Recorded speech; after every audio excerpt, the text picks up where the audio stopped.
आयुष्य आईस्क्रीम सारखं आहे. टेस्ट केलं तरी वितळतं, वेस्ट केलं तरी वितळतं. म्हणून आयुष्य टेस्ट करायला शिका. वेस्ट तर ते तसंही होतच आहे. आयुष्य कोणासाठी थांबत नाही, फक्त आयुष्य जगण्याची कारणं बदलतात. सर्वच प्रश्न सोडून सुटत नाहीत, काही प्रश्न सोडून दिले की आपोआपच सुटतात. आयुष्यात समजा आपण एखाद्या गोष्टीत हरलो तर ती भावना जितकी दुर्दैवी आणि दुःखदायक असते ना, त्यापेक्षा पुन्हा त्याच गोष्टीत जिंकण्याची इच्छा नसणं ही भावना भयंकर असते. म्हणून प्रयत्न करत राहा. यशस्वी लोक आपल्या निर्णयाने जग बदलतात आणि अपयशी लोक जगाच्या भीतीने आपले निर्णय बदलतात. जीवनात त्याच गोष्टी करण्यात मजा आहे ज्या गोष्टीला लोक म्हणतात की हे तुला कधीच जमणार नाही. कोणतंही फूल दुसऱ्या फुलांची स्पर्धा करत नसतं, कारण त्याला माहीत असतं निसर्गाने प्रत्येकालाच वेगळं बनवलं, प्रत्येकालाच काहीतरी सुंदर दिलं. आयुष्यात आपण आपली इमेज कितीही चांगली बनवण्याचा प्रयत्न केला ना, तरी तिची क्वालिटी समोरच्या व्यक्तीच्या मनाच्या क्लॅरिटीवरच अवलंबून असते.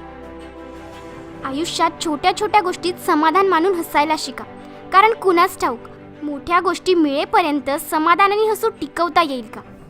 आजच्या आनंदाच्या क्षणावर उद्याचे स्वप्न आणि समाधान टिकेल, पण उद्याच्या काळजीत तुमचे आजचे सुख हरवू नका. एखाद्याला गुन्हेगार ठरवताना त्याच्या जागी स्वतःला ठेवून बघा.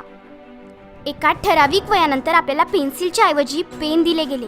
याचं कारण हेच की आपल्या लक्षात आलं पाहिजे की जसं जसं आपण मोठे होत जातो तशा तशा आपल्या चुका खोडल्या नाही जात.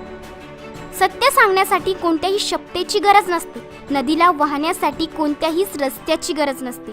जे आपल्या हिमतीच्या जोरावर जीवन जगतात त्यांना ध्येयाकडे पोहोचण्यासाठी कुठल्याही रथाची गरज नसते. प्रत्येक माणसाची गोष्ट मनावर घेऊ नका, कारण माणसे तुम्हाला काय बोलतात यावरून त्यांची पात्रता कळते, तुमची नाही. झोपाळा जेवढा मागे जाईल तेवढाच तो पुढे देखील येईल. एकदम बरोबर. सुख आणि दुःख दोन्ही जीवनात बरोबर येतात. जीवनाचा झोपाळा मागे गेला म्हणून घाबरू नका, तो पुढेही तितकाच जाईल, फक्त वाट पहा.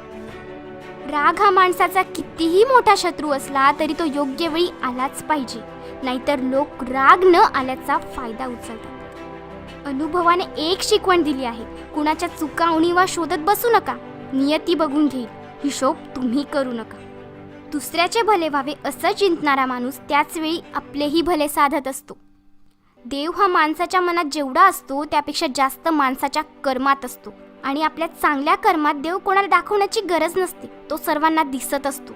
म्हणून मंदिरातला देव टाळला तरी चालेल, पण कर्मातला देव कधीही टाळू नका. कृतज्ञता आणि कृतज्ञता हे दोन खूप छोटेसे शब्द तुमच्या विचार क्षमतेची, तुमच्या व्यक्तिमत्वाची, तुमच्या जीवनशैलीची आणि पर्यायाने तुमच्या आयुष्याची दिशा ठरवतात. काही वेळा आपली चूक नसतानाही शांत बसणे योग्य असतं, कारण जोपर्यंत समोरच्याचं मन मोकळं होत नाही तोपर्यंत त्याला त्याची चूक लक्षात येत नाही. मोडतोड करायला ज्ञान लागत नाही, परंतु तडजोड करायला मात्र खूप शहाणपण लागतं. यशस्वी आयुष्यापेक्षा समाधानी आयुष्य केव्हाही चांगलं, कारण यशाची व्याख्या लोक ठरवतात आणि समाधानाची व्याख्या आपण स्वतः सिद्ध करतो.